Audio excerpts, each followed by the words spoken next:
Hi there guys, good to see you again.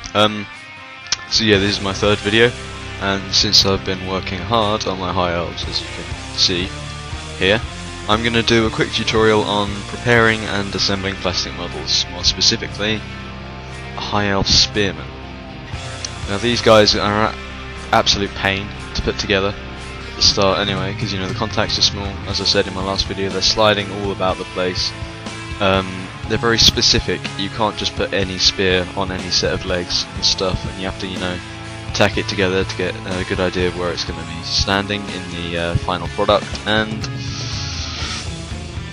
my glue is crap, so you know. But yeah, anyway, I have done 3/4 of this unit. There are 16 models in this spearman unit, and I have so far done 12. So I am going to spend the next, I don't know how many minutes, telling you guys how to put these things together. So yeah, let's get started. Right, so a single high elf spearman. Basically this is a multi-part plastic kit rather than the kind of Blood and Sea Guard you see in the what is it called, Island of Blood, I think. This is a multi-part kit, so you know you have I think 6 or 7 pieces for each spearman. You have the base, obviously. You have the legs. They come as kind of together, you know, like Space Marine legs. The body, which is literally just the back, front. Each arm, the spear comes on the arm, so you get quite a few variants when it comes to spears and arms. The head, and this kind of tufting. This is optional. You don't have to put this on. There's also options for, you know, sword, dagger. These are all sheathed weapons, and of course the shield. Now I have purposely left all the shields off my models because, you know, it's going to be really difficult to paint if he's holding a shield. Yeah, for these models with just the spear and the arm, I'd say you glue the shield just straight on there like that. There's a couple of symbols you can put on the shield, which, you know, like on the box, to make it look nice.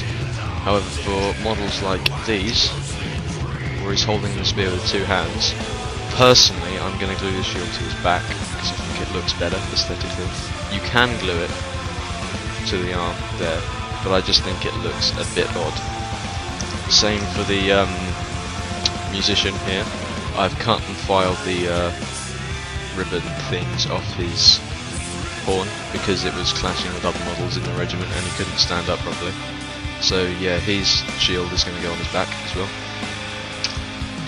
But yeah, yeah, let's get started with the models then. Right, so things you will need in this tutorial. You'll obviously need your model parts here. Don't worry, you haven't missed anything. These are directly cut off the sprue. Nothing else has been done to them. They've just been cut off and positioned like this because it looks nice. You'll need a file of some sort. I just tend to use nail file things because, you know, they're easy, they're cheap. You don't really need to buy any kind of emery boards or anything unless you're doing some major converting, especially on metal. You'll need a hobby knife. Now I use these for cleaning off mould lines and stuff because, especially with dry brushing, they really do show up, so it's worth just, you know, taking a bit of pride in your work and removing them. And some glue. Now I hate this glue. It's horrible. It's incredibly imprecise. You can't actually get glue where you want it. You have to be very careful with how much you put on because this can squidge an almighty amount of glue all over your model and melt all the detail off. It's horrible. I've ordered some of the thin Citadel glue to replace it, but I'm still waiting for that. And of course you'll need clippers to get your stuff off the sprue. You can also use these for serious bits sticking off your models, but I tend not to. Right, so with that said, let's get on to preparing some parts and gluing some stuff down. Right, so the legs and base. These square bases usually 9 times out of 10 don't need anything done to them. They're already kind of pre-filed and everything, so they're smooth and they're just ready to kind of, you know, base your models. The legs, however, especially on high elves, I've found, need an almighty amount of work with the hobby knife. Especially here, you can see there's kind of this huge mould line, so we'll just quickly scrape this off. See, it's gone. It's literally as easy as that. Let's get all this kind of plastic gunk off. And especially down here, I don't know if you can see very well. So yeah, here especially you can see this massive mold line down the side of the legs there. Especially if I'm going to dry brush this chainmail, that's going to be a huge amount of irritation when I'm painting. So it's worth it just to scrape it off. Always use your blade and scrape down like that. Never scrape with the blade facing towards you. Aside from the fact you can hurt your thumb if it slips, you can also gouge huge amount of the plastic out. So, you know, I just say be safe and just scrape down. Be careful you don't remove any of the detail when you're doing this, because it has been known to happen. On a couple of my first models I've literally just gouged all the chainmail off, so I'll have to do something with green stuff to put that back on. And yeah, so that's the legs.